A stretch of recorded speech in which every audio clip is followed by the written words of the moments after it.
All right, good evening, everyone. Welcome back to the OneClass channel. My name is Osehi, and I am a senior economics tutor for OneClass. And today we're just going to go over a couple of questions that some of you might have asked, and our junior tutors answered them. And I'm basically just going to walk you through their thought process as to how they arrived at some of those answers. A little bit of background about myself. So I have a bachelor's degree in economics. And I encourage you to look at the link in the description below if you need any help with your economics homework, have questions related to economics, and just need some tutoring. Then visit the link in the description below, and someone from our team should be able to help you. With that being said, let's get started.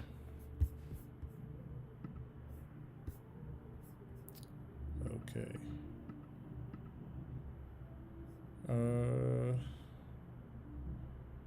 Sorry, stream.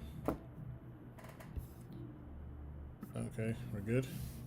All right, question number 1.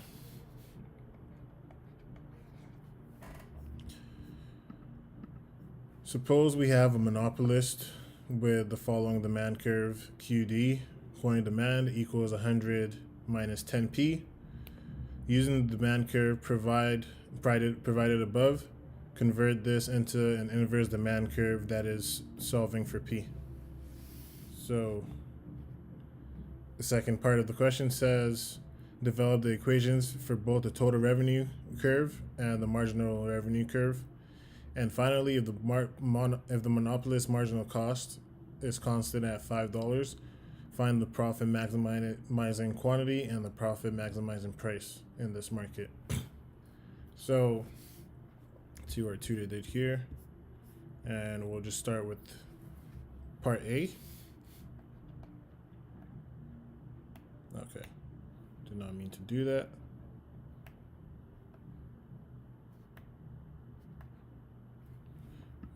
What's going on? Okay, part A. Basically convert this into an inverse demand curve and solve for P. So let's just write out our demand curve right now is 100 minus 10p. You just bring the 10p to the other side, make it 10p equals 100 minus q, and divide everything by 10. You'll have 10 minus 0.1 q. And let's see if that's what our tutor got. So he said q equals 100 minus 10p, 10p equals 100 minus q, p divide everything by 10, and you get 10 minus 0.1 q, which is the inverse demand. So that's correct. Part B says develop the equation for both the total revenue curve and the marginal revenue curve. So as we know, total revenue equals price multiplied by quantity. We know what our price is, which is 10 minus 0.1 q, and we just need to multiply that by quantity, and our total revenue curve or equation should be 10q minus 0.1 q squared. To solve for marginal revenue, it's just take the inverse function, and it's 10 minus 2 multiplied by 0.1 should be 0.2 q. Let's see what our tutor did here. Total revenue, as we know, is total revenue equals p multiplied by q, which is 10q minus 0.1 q, which is what we got over here. And the marginal revenue is the derivative of the total revenue function, which is 10 minus 0.2 q. So that's correct. And now the last question says, if the monopolist marginal cost is $5, find the profit maximizing quantity in price. And to do this, we just need to equate the marginal revenue equal to the marginal cost. And we know for C, it's MR equals MC.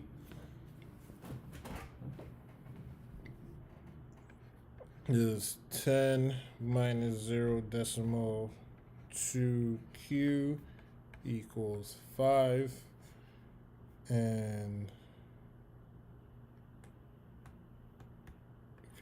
turn this into 0.2q equals, I believe, 10.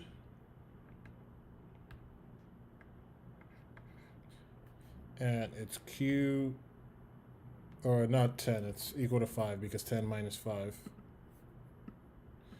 And then it's q equals whatever 5 divided by 0.2 is. And do I have a calculator here somewhere? I do. 10 divided by 0.2 is 50. That's our profit maximizing quantity. And let's see. Oh, it's actually 5 divided by 0.2. And that's 25, so my apologies there. 25, so our profit maximizing quantity is 25.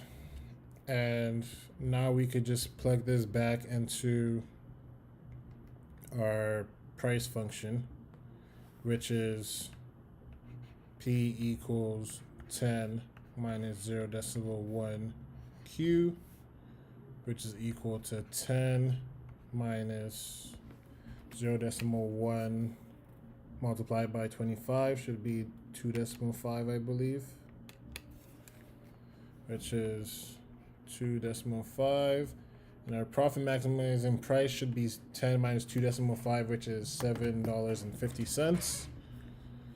And let's see, our tutor gets a quantity of 25 and a price of $7.50, so 7.5. So this is correct.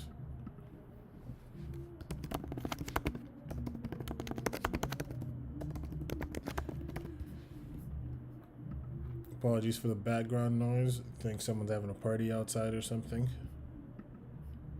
But we're on to question number 2.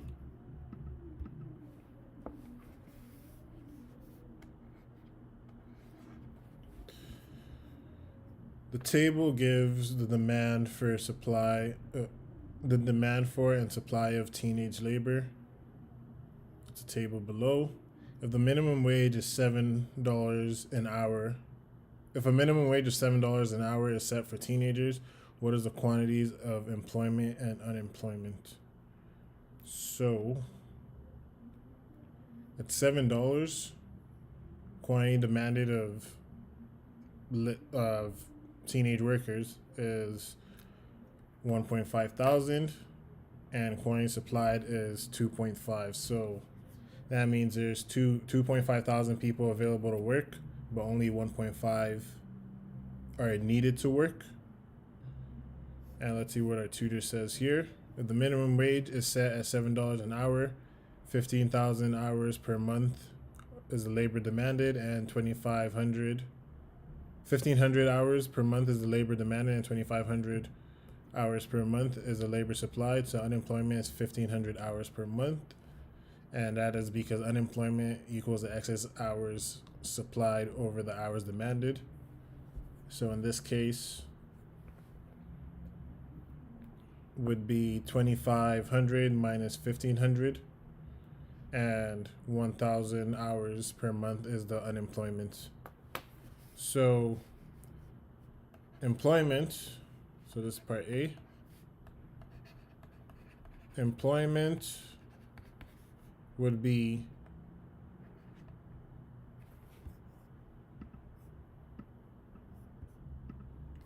1,500 hours.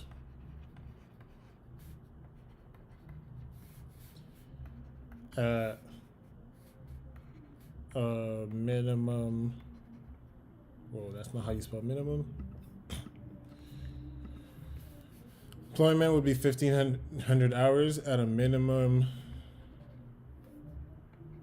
wage rate of $7, and unemployment would be the labor hours supplied minus the labor hours demanded. In this case, it's 2,500 minus 1,500, which is equal to 1,000. Because there's 1,000 left over from this graph, so 2,500 minus 1,500, that would be our unemployment in terms of hours. So this is hours. And part B.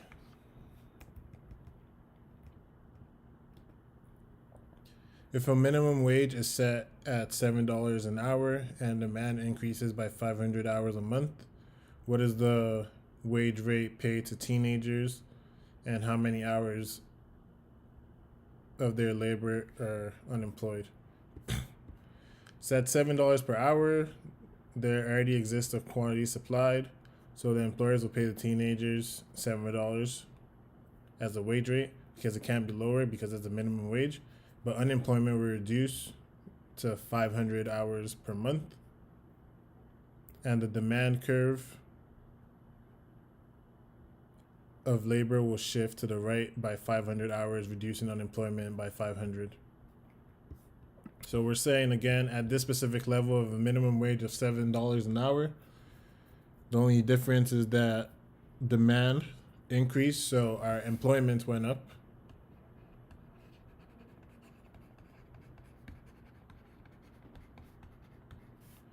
By 500 hours.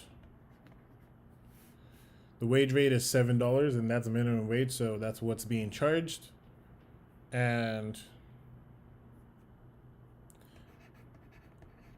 unemployment goes down by 500 hours. And if you want a mathematical description of that, the quantity supplied still remains the same at 2,500. But the new quantity demanded is now 2,000. Subtract that, it's 500. And the difference between the 500 hours of unemployment and the 1,000 hours of unemployment previously is 500. And it's going down from 1,000 to 500. So it's a decrease in unemployment. And employment is increasing because it was 1,500 before and now it's 2,000. It increased by 500. So this is correct.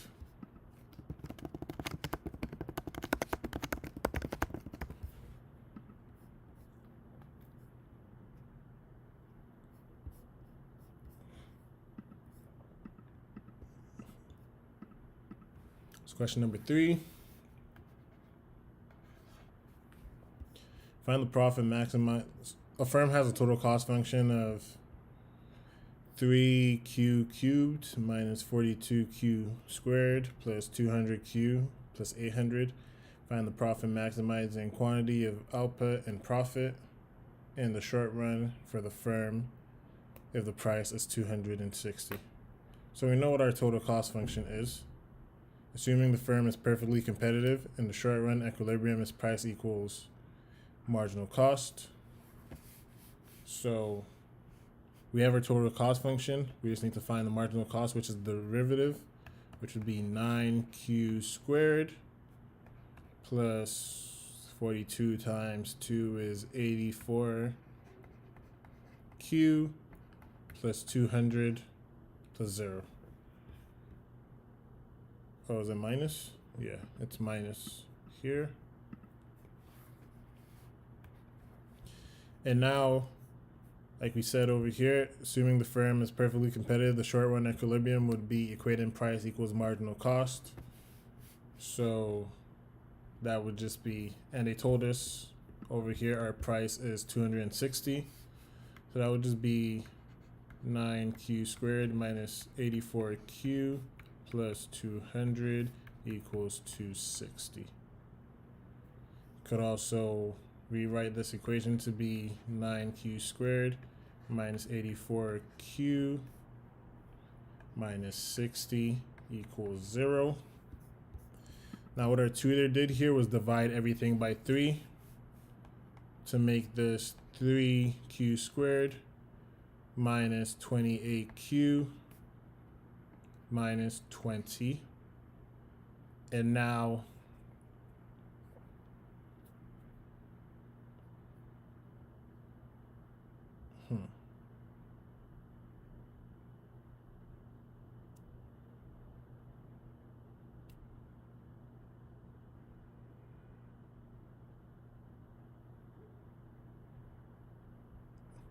she broke down the equation again to rewrite it as 3q squared minus 30q plus 2q minus 20 equals 0. And if you're wondering where this came from, this negative 30q plus 2q is the same as negative 28q. And then the next step was to factor out 3q from this equation and 2 from this other equation. So this becomes 3q, q minus 10 plus 2 brackets q minus 10 equals 0. Now what did these two equations have in common? That's q minus 10, so you could factor that out, and it becomes q minus 10 bracket 3q plus 2.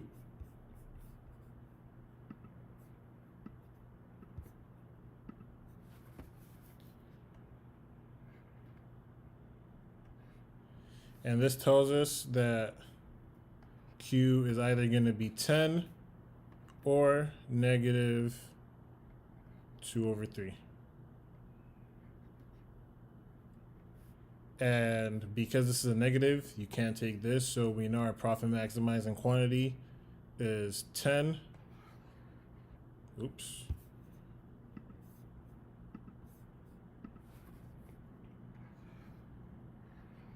Anyways, we know our profit maximizing quantity is 10.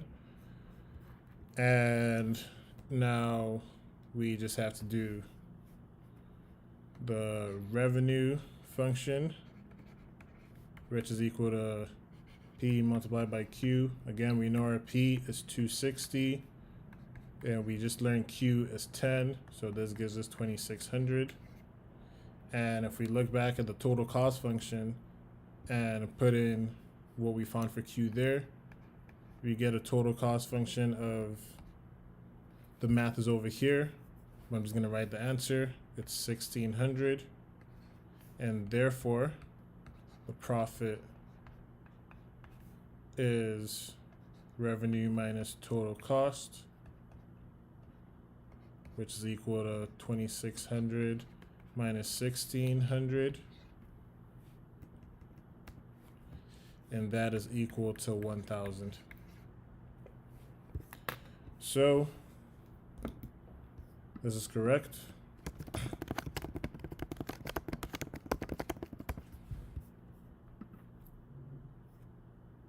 There's a little bit of math in that question. It's just about manipulating the formulas, or the equation, I mean.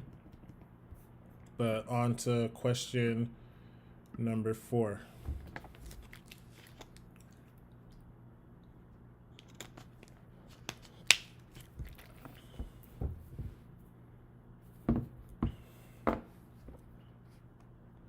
Oops. Question number 4. Given diminishing returns to study time, why devote an extra time to study? Why is the concept of diminishing returns important for a business? Just to understand the explanation. And our tutor here says decreasing returns to study time does not mean a negative return. It states that as we increase more and more time to study, the marginal returns from studying continues to decrease, but the total return, or total marks, will increase till marginal returns become negative. Studying more is therefore justified to the point. So again, when you're studying, and part of studying is also revising your work. When you're revising your work, you're not really learning anything new. So that's the concept of that, like the returns are decreasing over time. You're not learning anything new, but that doesn't mean it's useless, because when you're studying to perfect something, and it will be evidence. Your evidence of how much you studied and how much you revised your work will be shown in your grade. So diminishing returns in studying doesn't really matter that much until it's negative. However, in a business, diminishing return is not, our tutor says, is not present, then the firm will have only economies of scale, and any business will never be in equilibrium. It keeps on expanding, leading to finally a crisis where demand will be very less. So, on the other hand, diminishing returns in a business, if it doesn't exist, then it has a great effect on demand in the long run, and demand would be significantly less than it ought to be. So, correct.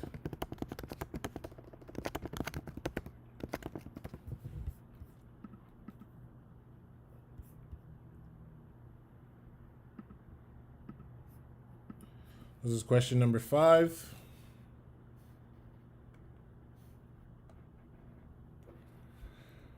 Number 1, define the price elasticity of demand in words. This means put the equation into words. Number 2, how is price elasticity of demand related to revenues a firm earns? Would a firm prefer that your price elasticity of demand for its product be elastic or inelastic, and why? And how does the passage of time affect the elasticity of demand for a good? So question 1, Chu says, elasticity alludes to the level of responsiveness of quantity demanded of a product as for specific factors.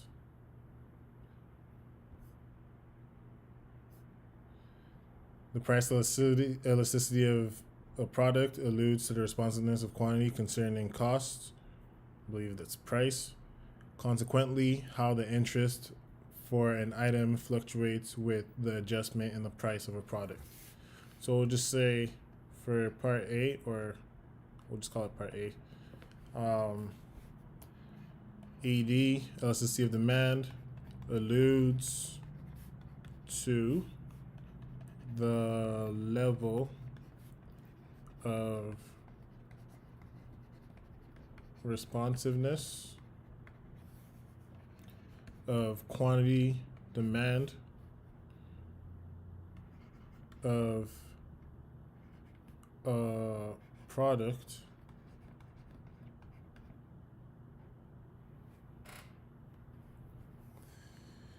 concerning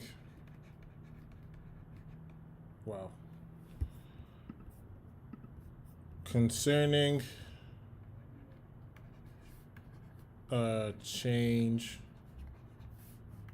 in price. That's the definition of elasticity of demand in words.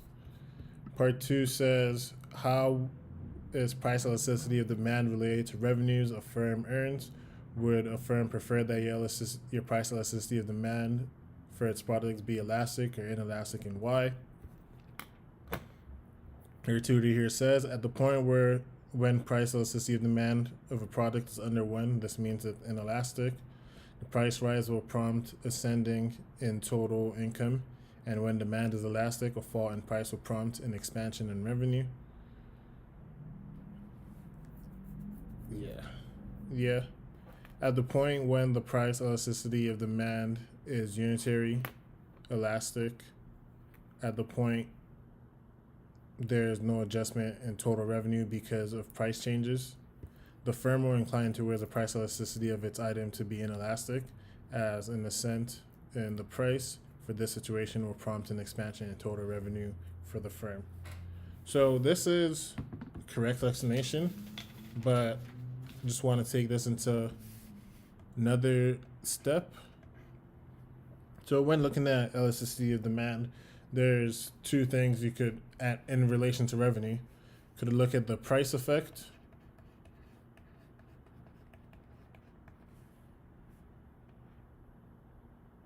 which is increase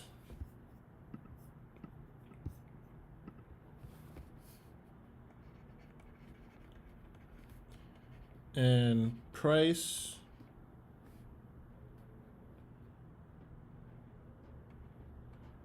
increases revenues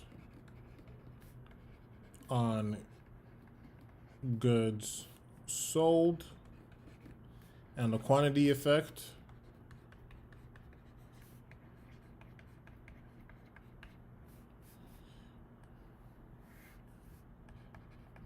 increase in price leads to fewer units sold.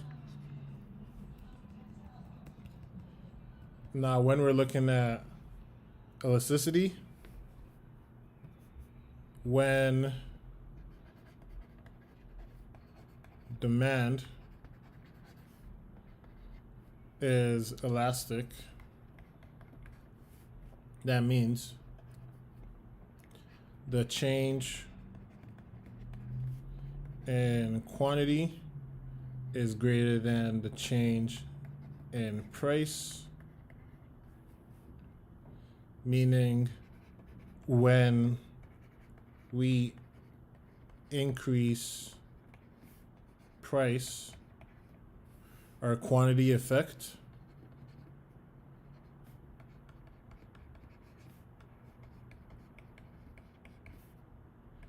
is greater than our price effect.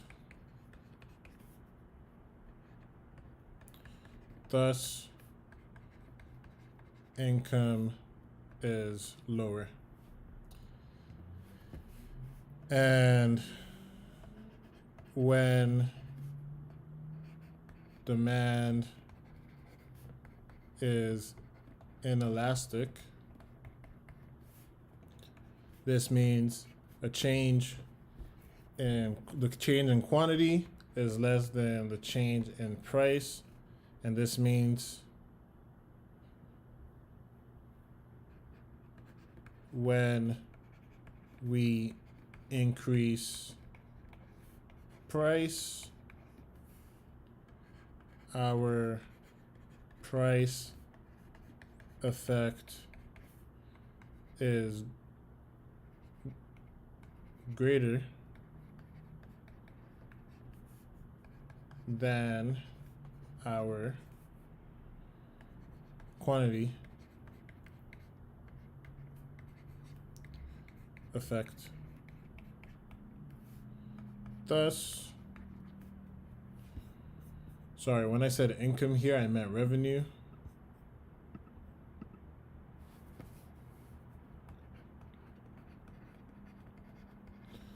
Thus, revenue in this case would go up because the price effect is greater than the quantity effect. So yes, I do agree when the firm would want it's good to be inelastic, because that means when they raise prices, the price effect is greater than the quantity effect, and that eventually increases their revenue. And the last question says, how does the passage of time affect the elasticity of the demand for a good? And our tutor says here, the elasticity of demand for a good is more elastic over the long run when compared to its elasticity in the short run. This is on the grounds that purchasers over the long run can change their propensities, tastes, inclinations, and change to another item when the price of a specific product rises. This makes the price elasticity of the item elastic since quite a while ago run when compared within the short run. I believe it's supposed to say this makes the price elasticity of the item more elastic in the long run compared to what it would be in the short run. And this is correct. And the main reason demand is more elastic in the long run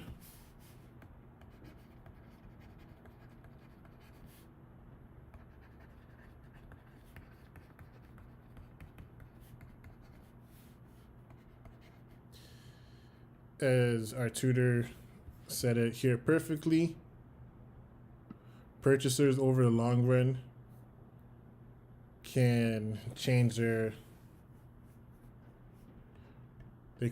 propensities, tastes, and they can switch to another item when price of a specific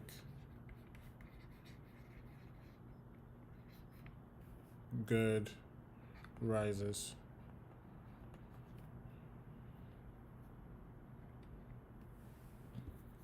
So this is correct.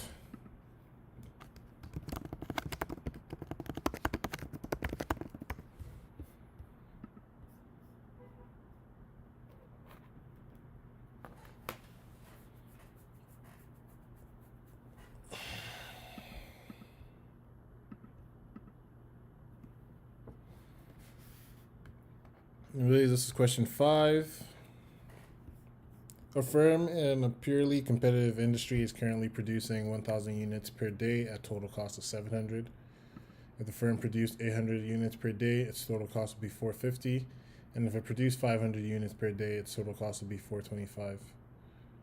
In part A and C, round your answer to 2 decimal places. In part D, round your answer to 1 decimal place.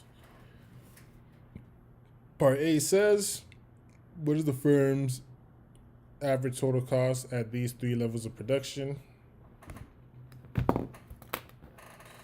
So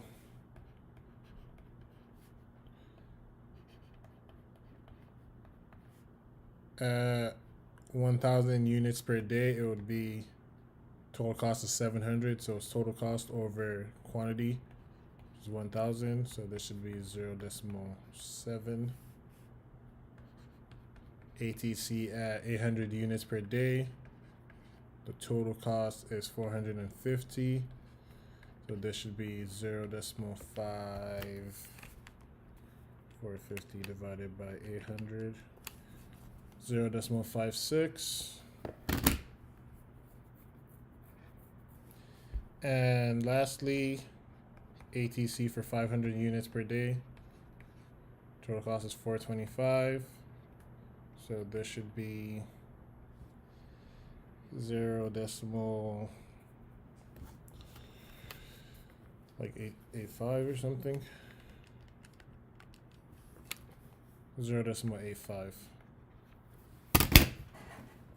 If the firm in this industry has the same cost structure, and if every firm in this industry has the same cost structure in the industry, if every firm in this industry has the same cost structure, is the industry in the long run competitive equilibrium? And let's see what our tutor says here. In the long run equilibrium, a perfectly competitive firm operates at the lowest point of their average total cost curve. From the given data, the minimum average total cost is 0.56 when Q is 800, but the firm is operating at 1,000 units of output where the average total cost is higher. Therefore, it is not in the long run equilibrium. That's correct. So B, long run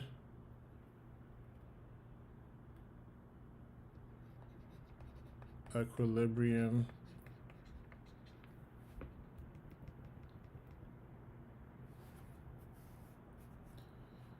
is when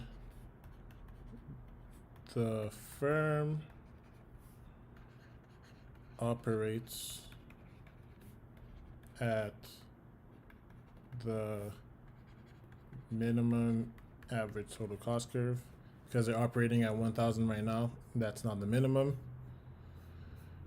Part C says, from what you know about these firms' cost structures, what is the highest possible price per unit that could exist as the market price in the long run equilibrium?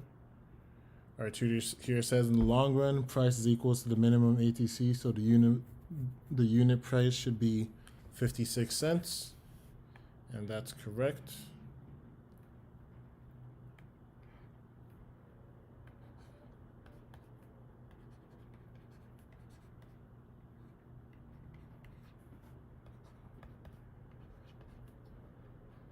.56. Part D says if the firm ends up being the market price, if the firm ends up being the market price, if that price ends up being the market price, and if the normal rate of the profit is 10%, then how big will each firm's accounting profit be in cents per unit? So we know the price equals 0.56. So profit is 10% of that, so it's 0.56 times 10, or times 10%, which is 0.1. And that would be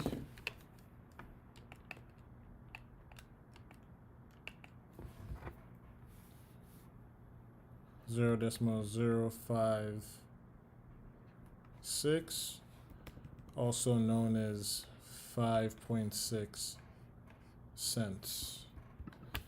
And our tutor here says the accounting profit is 10% multiplied by the price, like we said over here, and that's 5.6 cents. So this is correct.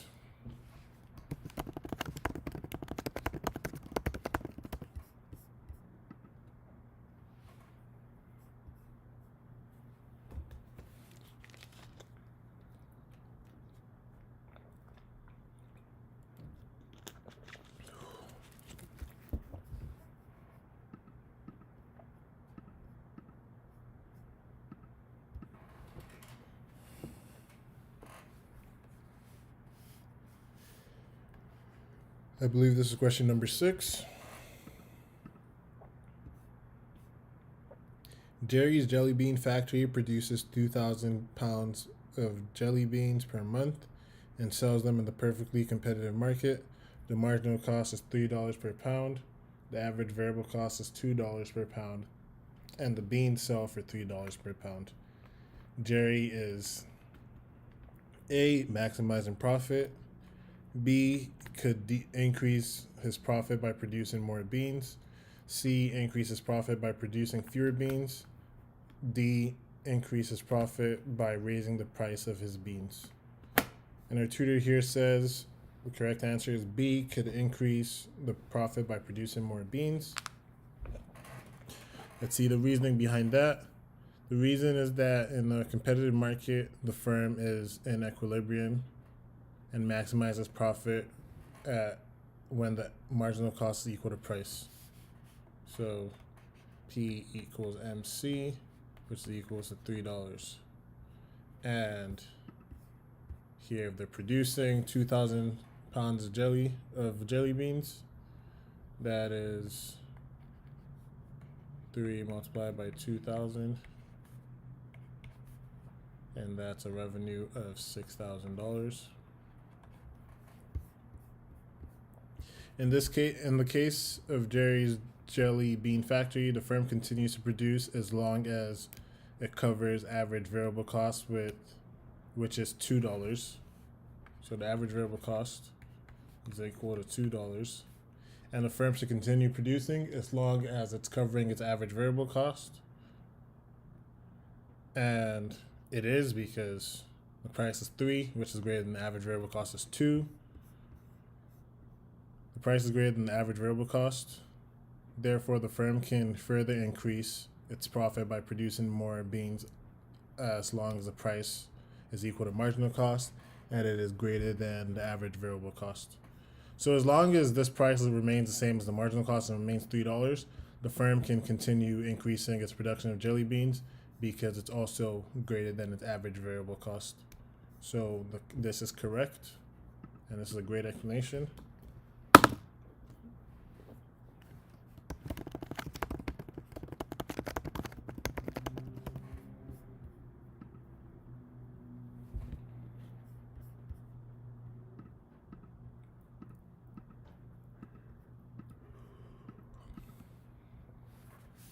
Question number 7. Part A says define opportunity cost. And our tutor says opportunity cost can be defined as the best alternative that is given up. So That is correct. Opportunity cost is the value of a foregone alternative.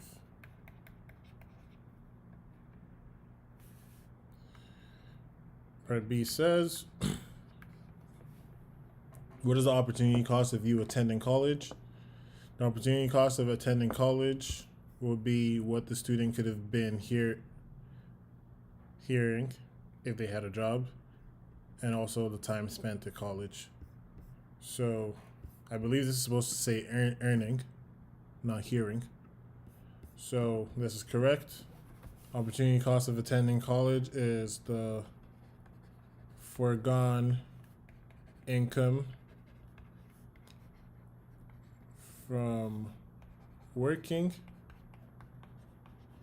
as well as the hours or time spent at college.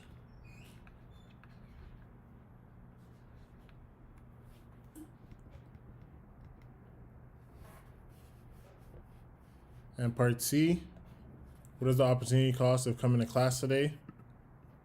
Tutor says here, similarly, the opportunity cost of attending class will be what earning is given up on that day to attend class plus the time it takes to attend class. So in this scenario, it would be the time or hours spent in class, and if you had a job and you decide to go to class rather than work, it could also be the foregone earnings that you gave up to attend class. So this is correct.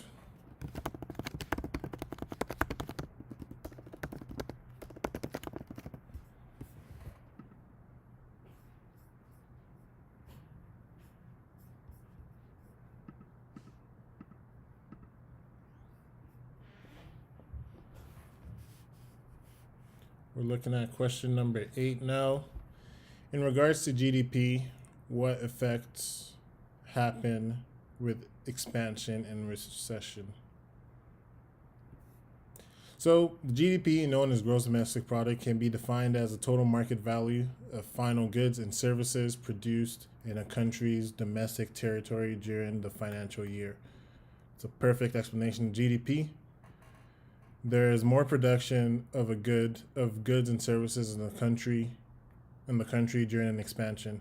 So GDP is increasing as a result of the expansion. So when does an expansion?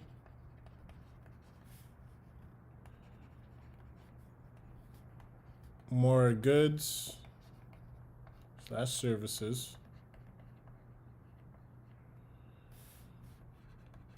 are being produced, therefore GDP rises.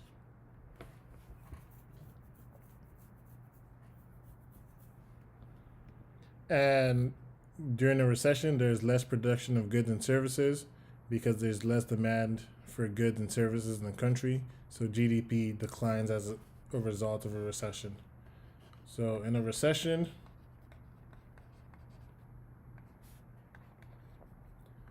there is less production.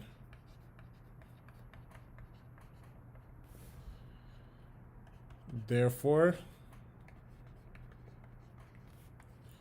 GDP goes down. So in a recession, GDP declines, and in an expansion, GDP rises. And I couldn't agree more. So this is correct.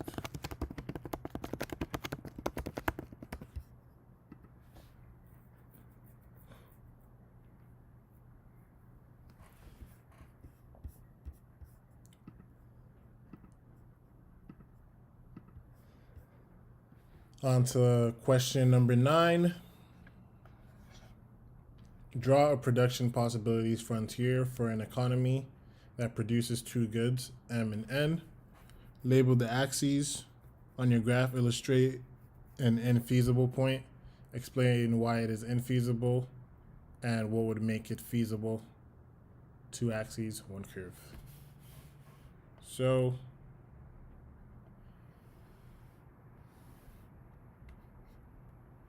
we'll call this good M, and this is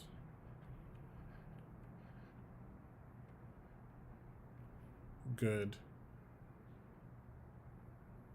N. That's pretty good. I didn't think I could do that. And the production possibilities frontier looks a little something like this.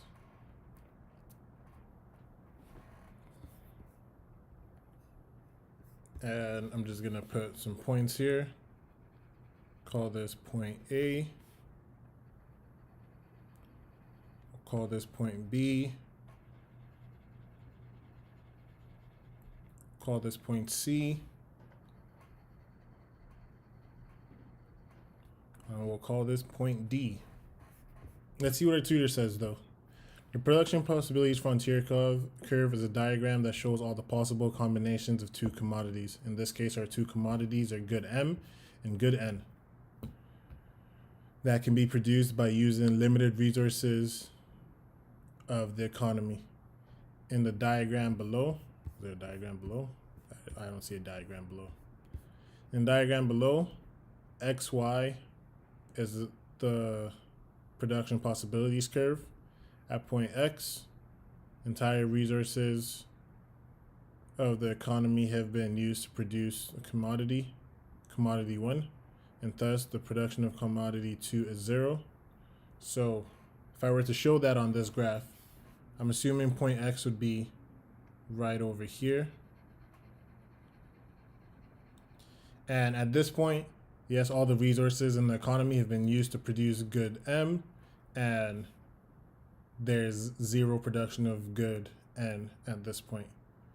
Thus, the production of commodity 2 is 0, and just as opposite, the point Y, if you use the full resources of the economy to produce the commodity number 2, then OY can be produced. Again, it's kind of hard to interpret this without the graph. So again, if you're producing only good N, this would be the point right here. It would be right on the y-axis. If you're producing only good M, it would be right on the x-axis. Any point on the curve or below it is feasible, but the points on the curve that are using the full quantum of resources, while some inputs will remain utilized below. Okay, I'm just going to ignore this because they're referring to a graph that is non-existent here. So let's see if we could do this by ourselves. Basically, any point on this graph and below it is feasible because we have all the resources to produce at any point on this graph and anything inside. Good A, the production A over here is a combination of however many goods of M and however many goods of N, but it's inside over here. This is feasible, but it's not efficient because we haven't exhausted all the resources in the economy. At this point over here, and at any point inside a production possibilities frontier, there's always room for producing more of good N or more of good M, or producing more of both. So here it's feasible because we can produce this, but it's not efficient. And now if we look at point B and point C, and this point over here and this point over here, if it's lying on the curve, that means it is feasible and it is efficient because we've used all the resources made available to us to provide some combination of the two goods. So at this point over here, we've used all the resources available to produce good M. And at this point over here, we've used all the resources given to us to produce good N. For good B and good C, we've used all the resources available to us to produce some combination of good N and good M. And same thing here. We've used all the resources available to us to produce some combination of good M and good N. So this is feasible and it is efficient. And finally, good D. This is not feasible. And this is because when we use all the resources made available to us, we can't produce anything that is above this curve. It will definitely be on this curve. So because we can't do that, production D over here is not feasible because we don't have enough resources available to us to produce this specific combination of both goods. All the resources we have, once we use them efficiently, it would only produce a point on this curve over here. Once it goes outside, then we don't have enough resources to produce this combination over here. Now, for it to become feasible, there would need to be something like an increase in labor or an increase in resources, or maybe a technological increase that allows us to be able to produce more than this line over here. And in that case, the production possibility frontier would eventually shift. And it could be something like this. And this would be due to some sort of technological change or something that just happened in the economy that gave us more resources to be able to produce more. And at this point, combination D is feasible and efficient, and everything inside is not efficient. It's feasible, but it's not efficient, and it won't be efficient because we haven't exhausted all the resources made available to us. So I can't say if this is correct or not correct because I don't see the graph they're working with. So I'll just say solution incorrect for now. And this is question number 10.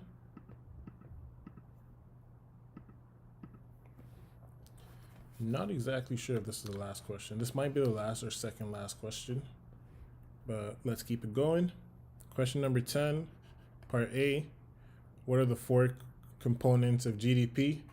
And we just need to know what the GDP equation is. So GDP equals C plus I plus G plus NX. So these are our 4 components, and C is consumption. I is investment. G is government spending. And NX is net exports, also known as exports minus imports. And let's see if our tutor agrees with that. Consumption expenditure, government expenditure, investment expenditure, net export. Cool. Now it jumps from A to C. I guess there's no B. What is the difference between durable and non-durable goods? Durable goods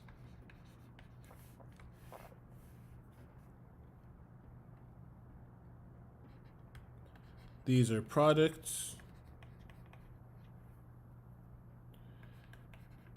that do not need to be purchased often. For example, a couch. Unless something drastic like your house burns down or your dog pees and poos all over your couch. When you do buy a couch, it usually lasts you several years because it's durable. You don't need to purchase it often. So a couch would be our example over here. And a non-durable good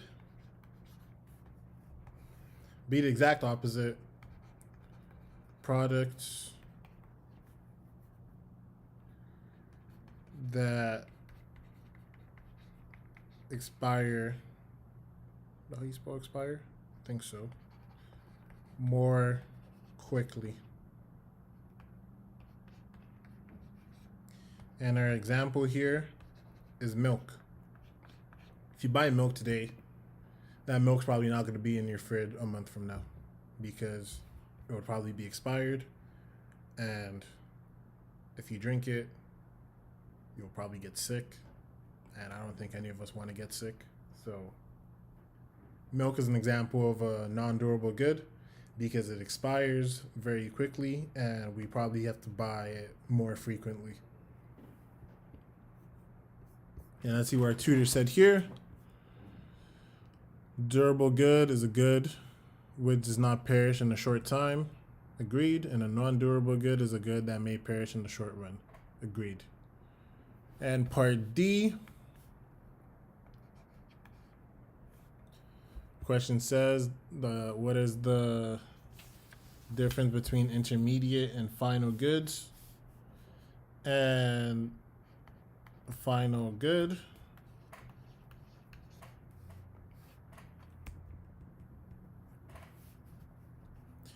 these are goods used for consumption or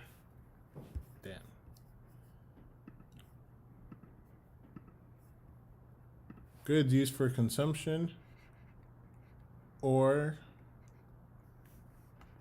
investment. So in our definition of GDP, GDP is the value of the final goods and services produced in a country within a given time period or within a given year. Final goods, so these are the goods that are counted in GDP. And these are goods used for consumption and investment. And over here, intermediate goods are goods used for resale or further production in the same year. An example of a final good would be a house.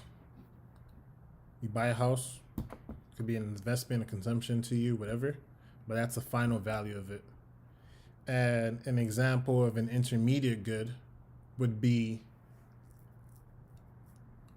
bricks that you use to build a house. Once you buy that brick, it is used for further production for that specific house, and we're just assuming that house is built in the same year. And part E, let's see if our tutor agrees with this. Intermediate good is a good which is used for production of another good and is not used directly for consumption, while final good can be used for final consumption directly. That's correct. And finally, what is the difference between nominal variables and real variables? The tutor says nominal variables is that variable which changes with the change in price, while a real variable is adjusted when the price changes. It changes with the changes in quantity of the goods and services. And I agree with that definition as well. So we'll say this is correct. Great explanation. Oh, and that was it. So, thank you for just taking the time out of your day to go over some of these questions with me. Again, I hope I was a great deal of help, and I encourage you to just continue to look at the description in our bio, in our description below. Look at the link in the description below, excuse me. And if you have any questions related to economics, need any help with your economics homework, and you just need a tutor, then submit your questions over there, and someone should be able to help you.